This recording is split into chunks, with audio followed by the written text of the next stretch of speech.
Hi everyone. I know it's been a while, but I've got these little duckies. Now I've already poured, obviously, and these sat for a little bit longer, so they'll pop out. They've pulled away from the edges. These are goat's milk soap, and they smell. I use the Energy fragrance oil from Brambleberry, and they're just adorable. I think I might use these for little thank you gifts for anyone that might place an order, and I'm still working on that.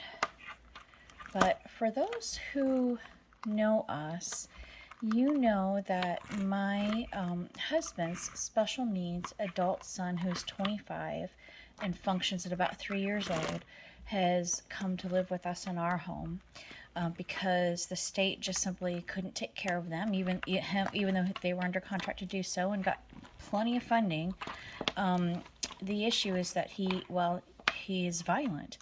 And he's autistic. He functions at about 3 years old and has a whole host of special needs. And unfortunately, he's also recently been diagnosed with a very terminal form of cancer. And so even going to live in a group home, if there was one available that could handle his behavioral needs, the doctor wouldn't allow it because he would be at such high risk for an infection with his cancer. But I think the biggest problem that we have is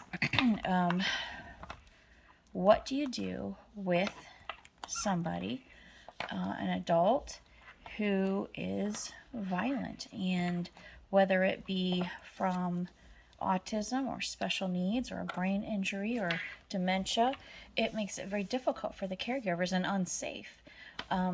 And so short of sending him to a facility or a psych ward on hospice, because they won't treat him for his cancer in those facilities, we're stuck here, and it's been dangerous. It's put myself and my husband in the hospital this last year, and it's been challenging on our business since he takes more than 2 people full time to care for him. And we've been fairly isolated with no help whatsoever from the state, which is, like I said, they were under contract to help take care of him.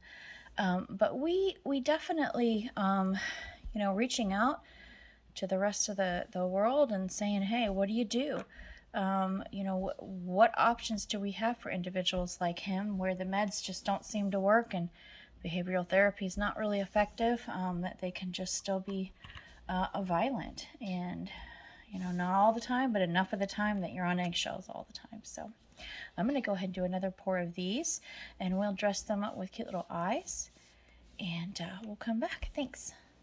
All right, so I've got the soap melted, and I know I did this backwards. You do the pour and then the unmolding, but I had already poured those off camera. And so I had been asking questions about what do you do when you have to live with somebody or be a caretaker for somebody that is, violent. So for us, I'm married into this. And so, short of me leaving my own home and moving out, I really didn't know. We didn't have the finances to actually do that. Plus, the local community mental health had been promising that he would have placement, and this went on for an extraordinarily long amount of time, over a year, until he was diagnosed with cancer, actually. So there were just a whole bunch of empty promises given. But we know there's really not going to be any resources here in Michigan, and even though he's being treated at University of Michigan in Ann Arbor for his cancer, which has been great, they're talking about transferring him to MD Anderson in Texas. But it's tough. The whole family has to ask, and the doctors are asking, okay, well, what are we saving? He requires such an immense amount of resources, and he has to have someone with him, or at least 2 people with him 24 hours a day just to survive. He has a whole lot of medical issues. I will never, ever question somebody's life or, make any that kind of decision. That's not my decision to make, but it sure is a question that has been raised because he has been such a challenge to take care of, and he has not been safe for himself or others. And it's not all the time, but it's enough of the time. And so, Anyways, if you've been following our YouTube videos, you might have an idea. It's been a while since we posted because living with somebody like him is so challenging that it's very difficult to start something because the majority of the time you're going to be interrupted. We have created a safe workshop for myself in the basement, and so he doesn't have access to it. So that has allowed me to accomplish some things. We do have 2 nurses that come in a few hours every day that has given us a little bit of relief. And because of them, we've actually been able to start selling inventory from the bait shop, our bait shop that we had to close. And I've been able to start working on my soap a little bit. So anyways, that's the question. What do we do? What resources might be out there in other states to get the help? And if anyone has any resources or any ideas, let me know. Thanks. Hi everyone. So I realized after I made the video of the unmolding and pouring of these little duckies that I didn't actually take photos of them. I packaged them up, just have to label them. But here we go. And I know I laid on a lot of really heavy duty stuff in that video. But since that time, we found out that Jaymon's chemotherapy this last year has not worked. And there's more cancer now than there was before the treatment started. And it is acute lymphoblastic leukemia. Because he's such a behavior risk and has such high special needs, he does not qualify for a bone marrow transplant. So this is a terminal cancer, which means he is not going to be able to go anywhere as far as a group home or facility. He will have to live the rest of his days with family members at home.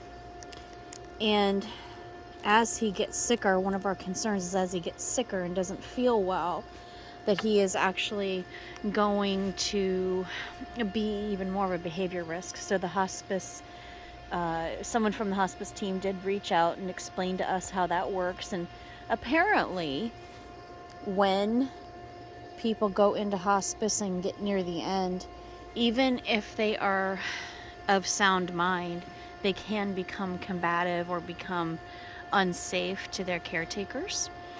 And with that said, they are trying to make arrangements so that that is not, so that we can deal with it if it becomes an issue. He's actually in the house right now having a bit of a fit, which is why I had to come outside to record. And so that's our challenge. We're still looking for any help or resources we can get as far as that's concerned, but I just wanted to give you a really quick, the factory's a little loud. There's a factory right on the other side of those trees. And like I said, we're kind of in the middle of the nowhere, but right next to a factory. And there's the pond out here. Just get a little bit of beauty. My husband had tied soap, like an Irish Spring type soap scent, to the apple tree, and that kept the deer from eating all the apples. But we've picked all the lower ones. We need to still get to the top ones. But anyways, so thank you for watching. Any advice anybody has, just let us know. Thanks. Have a great day. Bye.